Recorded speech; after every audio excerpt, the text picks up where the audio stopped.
शरीर की कैसे प्राप्ति होती है, कौन सा ऐसा पुण्य है जिससे मानव शरीर का जन्म मिलता है, इसको भी भगवान माता से बताए। अच्छा ये बताइए किस पुण्य से मानव का शरीर बनता है, आप लोग बताइए। माता आप लोग जानती हो मानव का शरीर क्यों मिलता है? किसान अगर अपने खेती के रहस्य को न जाने तो खेती होगा? तो फिर आप मानव बन गए, यही पता नहीं कि मैं मानव कैसे बना। अरे आपके सामने कुत्ता भी तो है, आप कुत्ता क्यों नहीं बने? आप बिल्ली क्यों नहीं बने? भेड़ा भेड़ी बकरा बकरी गधा क्यों नहीं बने? काहे मानव? क्या कारण है, क्या उद्देश्य? इसको आज तक आपने नहीं खोज किया। जो मानव इसको खोज करता है कि मानव मैं कैसे बनूं, तो वही मनुष्य में वर्तमान होता है। रजसी फलंगत्वा, रजसी फलंगत्वा, रजसी देखिए सत्वात् संजायते ज्ञानः रजसो लोभ एव च प्रमाद मोहो तमसो भवतो अज्ञानमेव च। यदा सत्वे प्रवृद्धे तो प्रेम जाति देहभृता, भगवान कहते यदा सत्वे प्रवृद्धे, सत्गुण के वृद्धि में जो मरता है वो प्राणी देवताओं के लोक में जाकर दिव्य भोग भोगता। यदा सत्वे प्रवृद्धे तो प्रलय में आती देहभृता। लेकिन रजगुण के वृद्धि में मरने वाला व्यक्ति वो मानव शरीर में परिणत हो जाता है और तमगुण के स्वरूप में विचरण करने वाला व्यक्ति वो नरक में गिरता है। आपके जन्म का हेतु है रजगुण। सत्वात् संजायते ज्ञानम, सत्गुण से ज्ञान प्राप्त होता है, रजगुण से लोभ प्राप्त होता है और तमगुण से मोह प्राप्त होता है। इन तीनों गुणों में कौन सा गुण अर्जित करना चाहिए, तमगुण की रजगुण? ये सतगुण रजगुण तमगुण आप अभी जान भी नहीं सकते। ये सतगुण रजगुण तमगुण कहां से जन्म लिया, ये आपके शरीर से इसका क्या रिश्ता? देखिए इसका विस्तार बहुत लंबा है, इसकी व्याख्या आगे करूंगा, इसलिए संक्षेप बताता हूं। सत्यम रजस्तमसी गुणा प्राकृतिम संभवा, सत्यम रजस्तमः इति गुणा प्राकृतिम संभवा निबध्नन्ति महाबाहो देहे देहिनाम। प्राकृतिक से उत्पन्न ये सत्य और रज ये तम, ये तीनों गुण इस मनुष्य को, इस जीव को इस शरीर की खूंटा में बांध देता है। अच्छा आपने घर बनाया, आपने बेटी उत्पन्न किया, बेटा उत्पन्न किया, आपने पैसा कमाया, आपने यज्ञ किया, आपने शराब पिया, कौन था? प्रश्न है भाई। आपने यज्ञ किया, आपने कथा में आया, आपने शराब खाने में गया, आपने अपने घर में लिप्त है, स्त्री में लिप्त है, आपने। अच्छा एक बात बताओ, देखिए कठपुतली आप लोग देखे हैं? कठपुतली बाजार में कठपुतली स्वयं नाचती है कि कोई नचाने वाला है? कठपुतली कभी सर पर हाथ रखती, कभी अपने कमर पर हाथ रखती, कभी बैठ जाती, कभी अंग प्रदर्शन करती है, तो उसके सामने तो दूसरा कोई पुरुष नहीं होता। नचाने वाला अंदर से उसका तार है और वहीं से उसको बैठा रहा है, उसको नचा। उसी प्रकार सबई नचावत राम सीताराम, सबई नचावत राम गुसाई, नाचत नट मरकट कीना।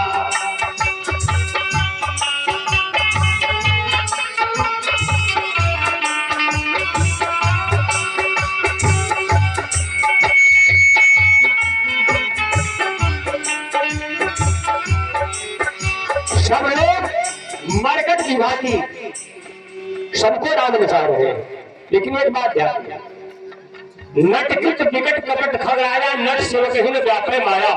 नट के सेवक को माया ने गांव में मदारी वाला आता है।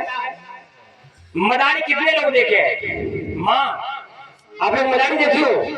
मदारी गांव में कोई मदारी आता है, लड़का को सुला देता है। लड़का को सुलाने के बाद हाथ में चाकू लेता है, चाकू लेकर उसका गर्दन काटता है। सर उठा कर देगा, देखो देखो देखो गर्दन कट गया, कट गया। आप लोग सही मानते हैं?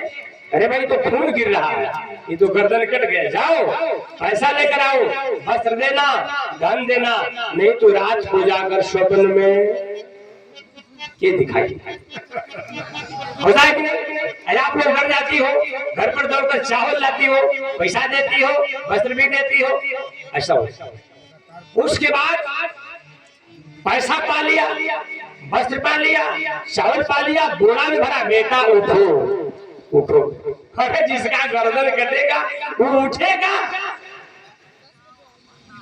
कि चिता जलेगी? जिसका गर्दन कटेगा वो जिएगा कि चिता जलेगी? नट का किया हुआ माया जाल जैसे नट के सेवक को नहीं लगा, आप लोगों को लगा है। उसी प्रकार भगवान की माया भगवान के भक्तों को नहीं लगती। अब भगवान से जो दूर है, जो देख रहा है दुनिया में, स्त्री देख रहा, पुरुष देख रहा, माया देख रहा, जंजाल देख रहा है, उसी को माया भगवान की बाप जाता है। भगवान का सेवक बनो, आपको भी माया नहीं। आप इस कथा में नहीं आए हैं, आप घर नहीं बनाए हैं, और आप शराब नहीं। याद रखना, एक गूढ़ तत्व बता रहा हूं, आपके शरीर में कोई और है जो आपसे ये काम करवा रहा है।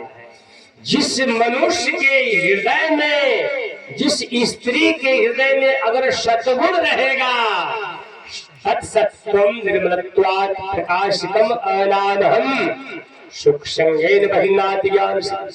जिस स्त्री के अंदर सद्गुण रहेगा वो स्त्री सास सेवा, ससुर सेवा, देव सेवा, मातृ सेवा, कथा सुनना, भगवान का पूजन करेगी। जिस स्त्री में या पुरुष में अगर सद्गुण, पुरुष में सद्गुण रहेगा वो कथा में आएगा, देव पूजा करेगा, धर्म करेगा। जिस पुरुषों में रजगुण रहेगा वो महल खड़ा करेगा। जिस पुरुष में रजगुण रहेगा वो स्त्री के साथ केवल भ्रमण करता रहेगा। जिस पुरुष के अंदर रजगुण रहेगा स्वार्थ भावनाओं से देवताओं की पूजा और संसार में अनेकों प्रकार का व्रत, उपवास, दान पुण्य करेगा। जिस स्त्री में, जिस पुरुषों में तमगुण रहेगा वो स्त्री अपने सास ससुर को गाली देगी, झगड़ा करेगी। जिस पुरुष में तमगुण रहेगा वो शराब खाने में रहेगा, चोरी करेगा, मांस खाएगा, झगड़ा करेगा। आप बताइए कि आपने किया कि गुण ने किया? गुण के वशीभूत आप हो गए हैं, आपके शरीर में सद्गुण है। आपसे आपको कथा में लेकर आज किस जन्म का पुण्य जागृत हो गया, सद्गुण किसी जन्म में आप था आपके अंदर, जो वही गुण आपको यहाँ लेकर आया है, आप नहीं आए हो। सद्गुण पूर्व जन्म का आपका पुण्य है, वही खींच कर यहाँ लाया है सद्गुण। तमगुण घर में जो फंसाया, स्त्रियों में जो फंसाया है वो रजगुण है जो घर में उलझा लिया।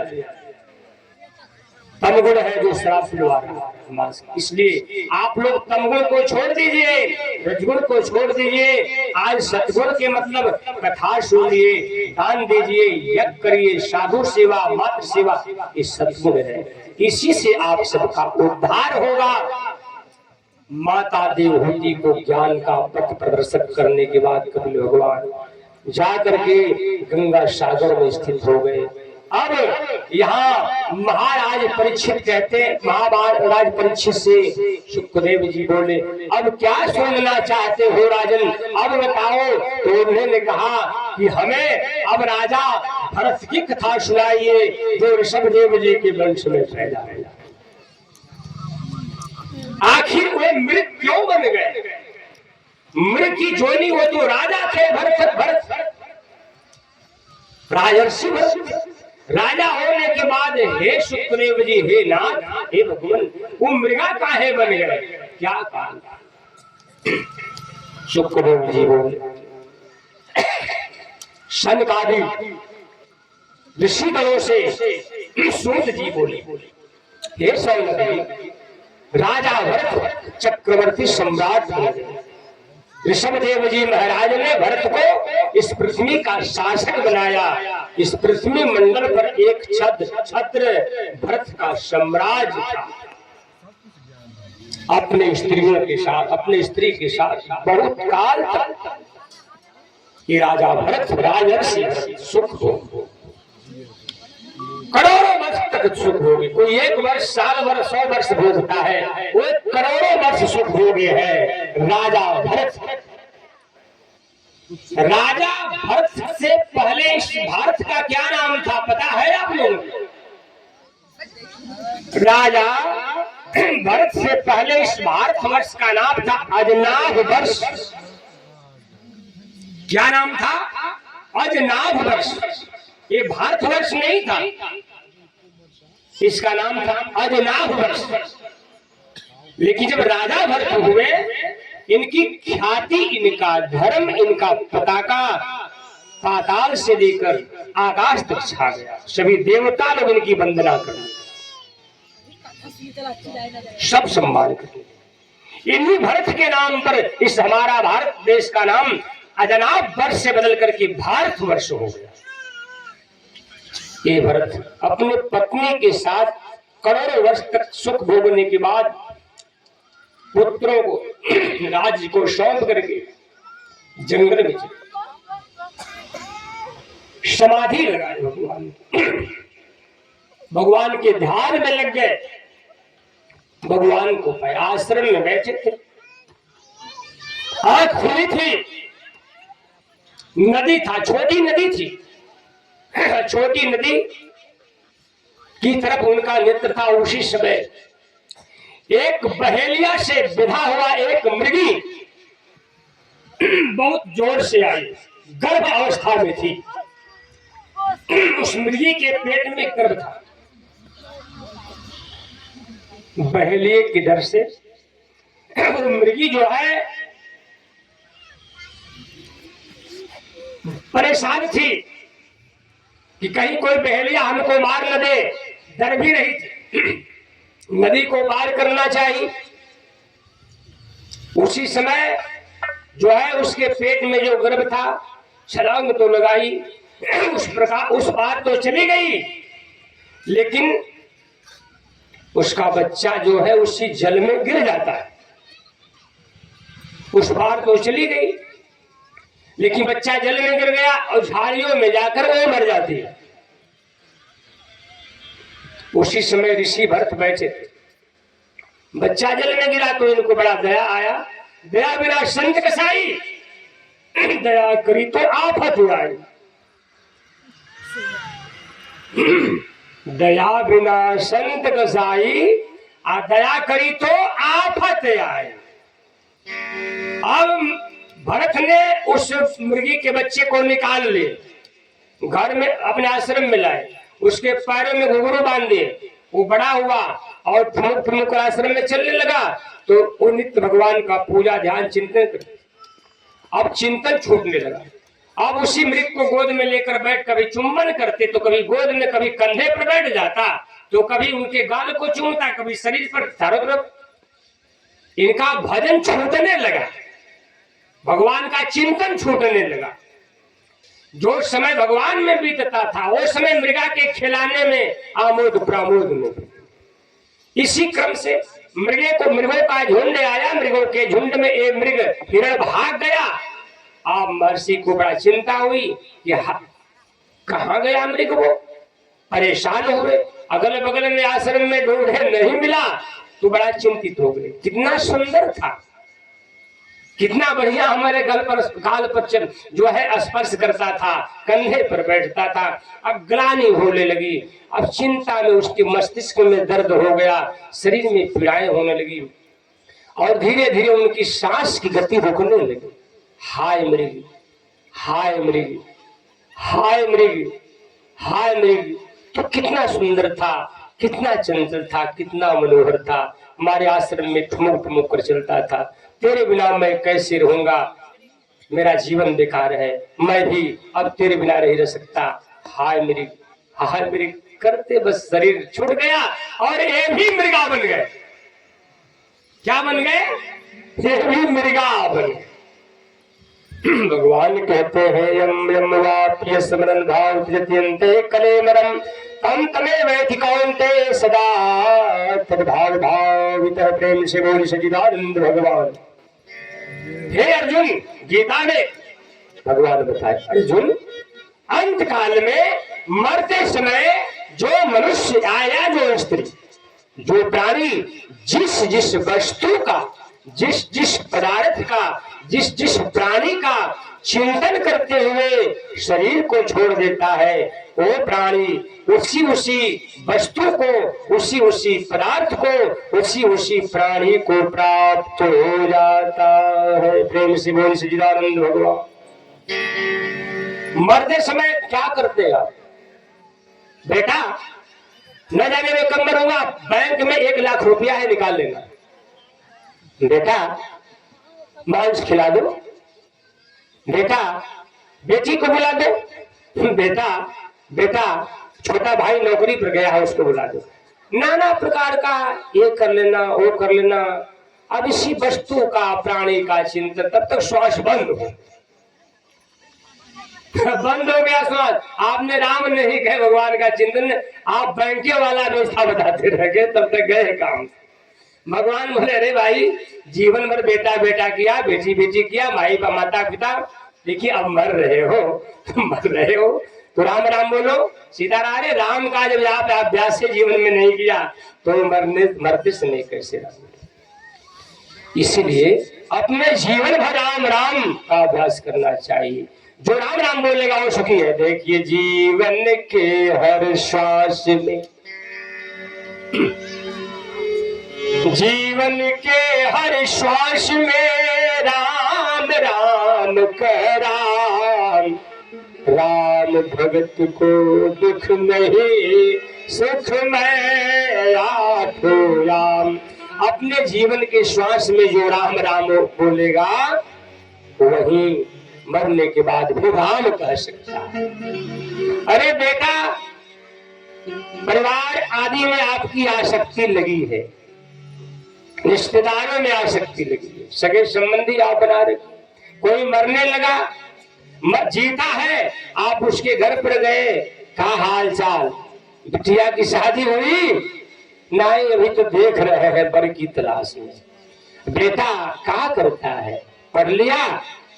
खेत खलिहान सब हाल चाल ठीक है? परिवार में सब ठीक है? ऐसा लोग कहते हैं, ये नहीं कहते राम राम बोलो, राम राम। बेटा कैसे, बेटी कैसे, नौकरी मिला, शादी हुआ नहीं हुआ, यही बात करते हैं। जब कोई मर जाता है लोग आते, मित्र आते, संगी साथी आते, कुटुंब आते, ए भैया राम नाम सत्य राम नाम। अरे मूर्ख कहीं का जी रहा था उसमें तो बेटा बेटी नौकरी की बात की, आई बेचारा मर रहा है, अब राम राम बोलो, अभी कहा राम राम बोले। अरे आज भी हितों के पास, रिश्तेदारों के पास जाओ, मित्रों के पास जाओ तो बोलो अरे भैया भजन करो, काय संसार में सीताराम सीताराम बोलो। आप ये बातें नहीं करते, रोटी कपड़ा मकान, रोटी कपड़ा मकान बात करते, तो मरने के बाद कहां से राम आए? मरने के बाद राम नाम सत्य है, आप कैसे राम नाम सत्य? बेचारा तो गया, अब तुम खाओ पूरी और बुनिया खाओ, तो गया काम से। सीताराम जी रहे हो और जीते ही जीते अपने राम राम बोलो, खूब बोलो। जब मरोगे तो मुख से काम नहीं, राम आएगा, बेटी नहीं, बेटा नहीं, राम आएगा। जो अभ्यास ज्यादा किया जाता है वही अभ्यास मरते समय भी आता। इसलिए राजा भरत की यही दशा, ये राजा थे, भगवान का पूजा की है, आप मरने लगे, लेकिन इनका आचरण बदल गया, दिशा बदल गई, पूजा छोड़ दिए, ध्यान छोड़ दिए, मृग सुंदर है नाचता था, ऐसे करता वैसे करता, आसक्ति लगी, मर गए मृग, अब मृग बन गए, ठीक है, लेकिन भगवान का किया हुआ भजन कभी समाप्त नहीं होता।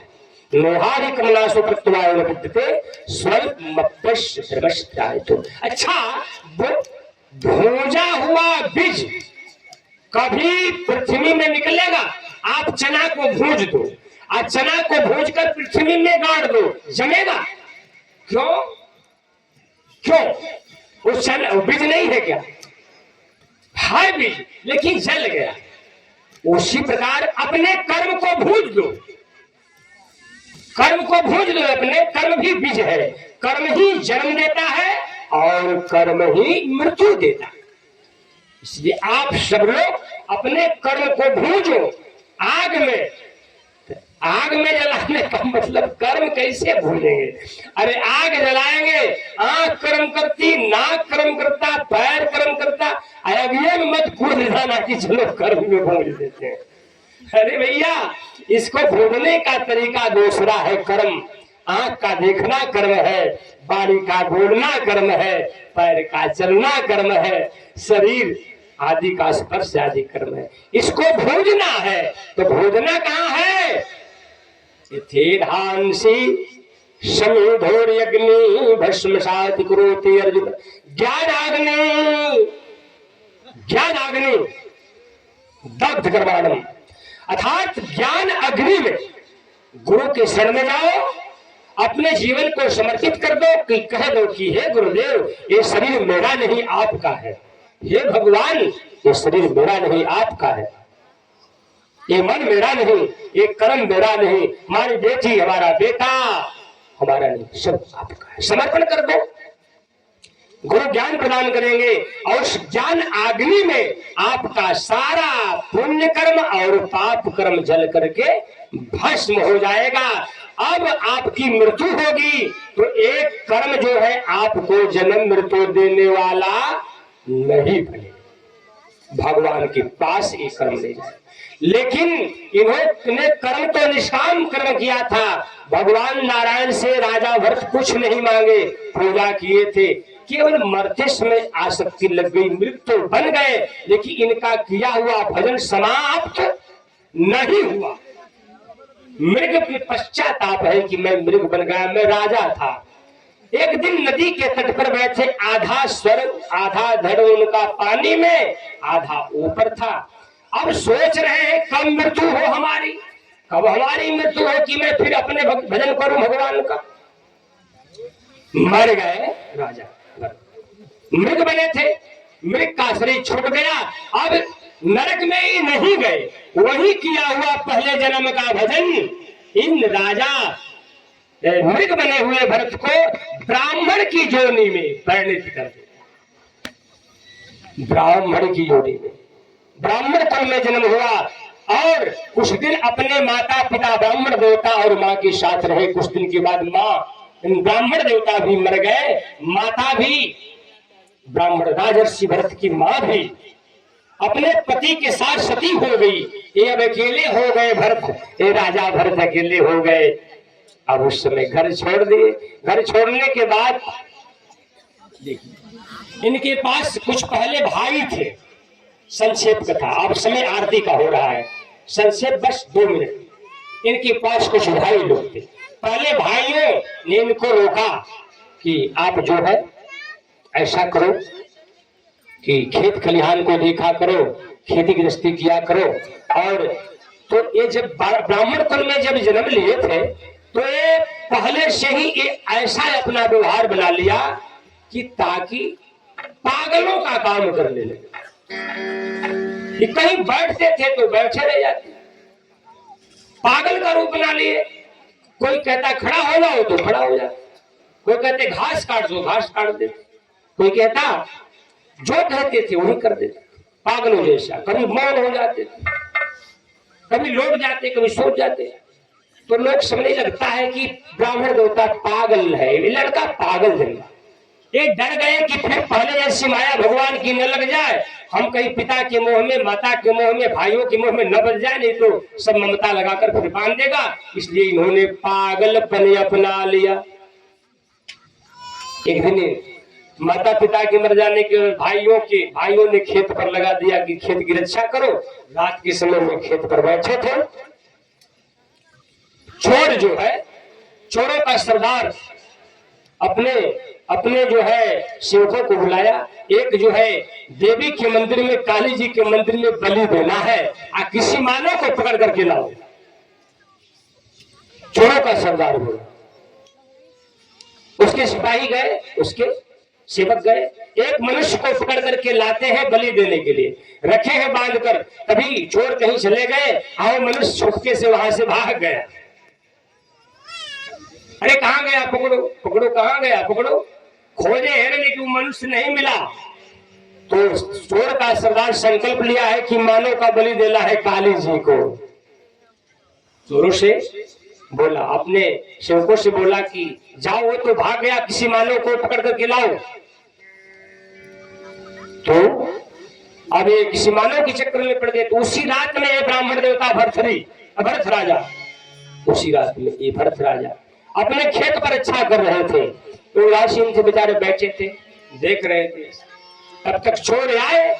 बड़ा शादी नहीं किए थे, ब्रह्मचारी थे। ब्रह्मचारी का शरीर तो ऐसे ही पुष्ट पुष्ट रहता है।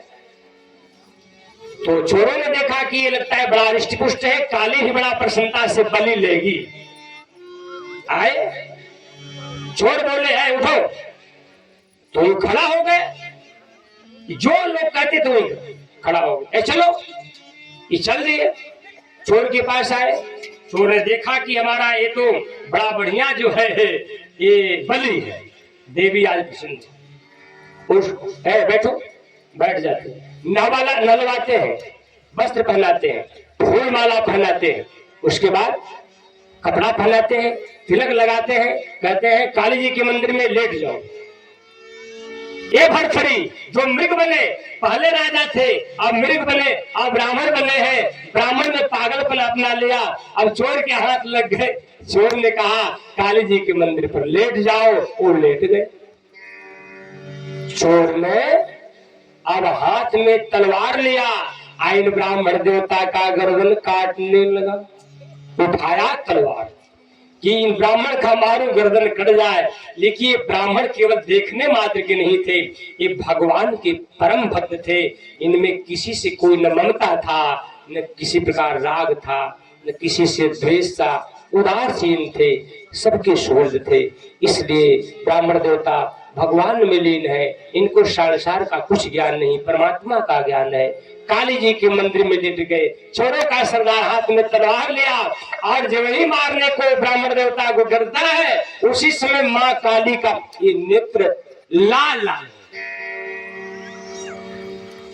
प्रकट हो जाती है काली, और तलवार छीन करके, और इस तलवार से उस चोर का गर्दन और चोरों का और चोरों के सरदार का गर्दन काट करके और उसके रक्त को खप्पड़ में लेकर पी ली। प्रेम से बोलिए सच्चिदानंद भगवान। इस प्रकार से माता काली जी ने इन ब्राह्मण देवता की रक्षा कर ली, भरत राजा की रक्षा की। मां दर्शन दी, बेटा उठो। ये ब्राह्मण देवता अर्थात मृग ब्राह्मण बने ये भरत राजा आज माँ को प्रणाम करते हैं। धन्य है माता, मैं आज कृतकृत्य हो गया। यहाँ से आगे बढ़े और एक आगे बढ़ने पर नदी पड़ा। नदी के तट पर बैठे हैं। एक राजा अपने डोली में स्त्री रानी को लेकर जा रहा था और वहीं वो भी नदी का तट दे करके और ठहर गए। राजा पानी पी लिया जाए। उस समय वो राजा के कहारों में से एक कहार जो है कहीं चला गया। एक दो घंटा आराम करते हैं। राजा रघुगण थे। हाँ, वो आराम करते हैं। एक पालकी उठाने वाला एक कहार कहीं चला गया तो 4 कहार लगते हैं पालकी में। उसी बगल में एक ब्राह्मण देवता बैठे थे। काली जी के मंदिर से जा करके और उसी नदी पर बैठे थे और स्नान करके और भगवान का चिंतन करते थे। एक कहार खत्म हो गया तो बोले कि भाई कोई कहार पता करो। उसी समय ये राजा के सेवक गए कहार पता करने, तो वही ब्राह्मण देवता बड़ा रिष्ट पुष्ट लगे तो सोचे कि चल ये कहार जो है बढ़िया है, ये मोटा भी है, तंदुरुस्त भी है, बढ़िया चलेगा। उस समय उठो, ब्राह्मण देवता उठे, चलो यार ये डोली उठाओ। ये ब्राह्मण देवता डोली उठाए, चल दिए।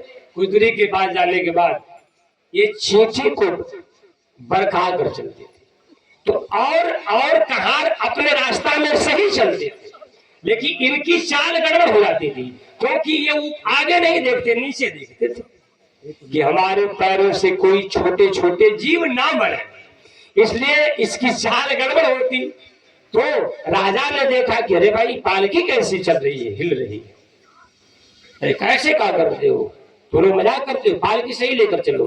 तो कहारों का सरदार बोला क्या करे, नया कहार जो लेके आया है इसकी चाल ठीक नहीं है,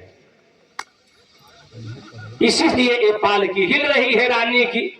आगे बढ़े तो फिर बोले वो राजा, चलो रघुवर बोले है देखने में तुम इतना मोटा हो, तुम देखने में इतना मोटा, एक पालकी तुम ठीक से नहीं लेकर चलता है, मेरा दास है, मेरा अपमान किया, मेरा तिरस्कार करता, आज्ञा नहीं मानता, मेरे सेवक हो, आज्ञा नहीं देता। और तू कैसा व्यक्ति है कि तुम्हें एक पालकी, तुमसे एक पालकी का बोझ नहीं जा रहा। इस प्रकार कहकर के राजा आगे बढ़े, फिर सुन तो लिए, फिर जो है एक कहार बनकर की डोली उठाए चल दिए। फिर आगे जाने के बाद फिर पालकी की चाल ठीक नहीं चलती, राजा को क्रोध है, डोली रोको, देखने में इतना मोटा ताजा लगता है, इससे बोझ नहीं चलता है, दास है मेरा। तब उस समय ब्राह्मण देवता बोले हे राजन, यहाँ कौन किसका नौकर है और कौन किसका मालिक तुम नहीं जानते हो। क्या बोले ब्राह्मण देवता, कौन किसका नौकर है राजन और कौन किसका मालिक तुम नहीं जानते हो, और कौन किसका बोझ होता है ये भी तुम नहीं जानते हो। इस प्रकार से कह करके पालकी उठाए चल दिए, है कि नहीं। राजा फिर अपने घोड़े पर सवार होकर आगे बढ़े, लेकिन ब्राह्मण देवता का ये शब्द इनके मन में घर बना दिया, कौन किसका नौकर है कौन किसका मालिक। चिंता, ये तो कोई सामान्य व्यक्ति बोल नहीं सकता, कौन किसका बोझ ढो रहा है कि नहीं, ये तो कोई सामान्य व्यक्ति तो कह नहीं सकता, लगता है कोई महापुरुष है, हमने किसी महापुरुष का अपमान कर रहा। पालकी रोकवा दिए, अपने घोड़े पर से उतरे, रघुवर बड़े धर्मात्मा थे, चरणों में गिर पड़े, हे भगवान, हे ब्राह्मण देवता, आप कौन हो, क्योंकि आप जो बोल रहे हैं ये कोई सामान्य भाषा, कौन किसका नौकर कौन किसका स्वामी है तुम नहीं जानते, कौन किसका बोझ उठाता है कि नहीं, आदि आदि तुम नहीं जानते। इस प्रकार राजा और रघुवर का ये प्रश्न चला, ये कथा अभी बहुत लंबी जाएगी, ठीक है। सुखदेव जी महाराज परीक्षित को राजा भरत का जीवन चरित्र बता रहे हैं। देखो कौन से भरत, इनकी दिनचर्या क्या थी, राजा रघुवर से वार्तालाप, राजा रघुवर से और ब्राह्मण देवता से वार्तालाप हो रहा है। बाकी कथाएं समयापरांत काल बताई जाएगी, तब तक अब आप लोग आज के लिए कथा विश्राम दिया जाएगा। प्रेम से बोल सच्चिदानंद भगवान की। आइए आरती में सजाइए, अब तक एक भजन बोलो, आरती सजाना है, भजन बोलो। ब्राह्मण देवता कहाँ गए, बुलाइए।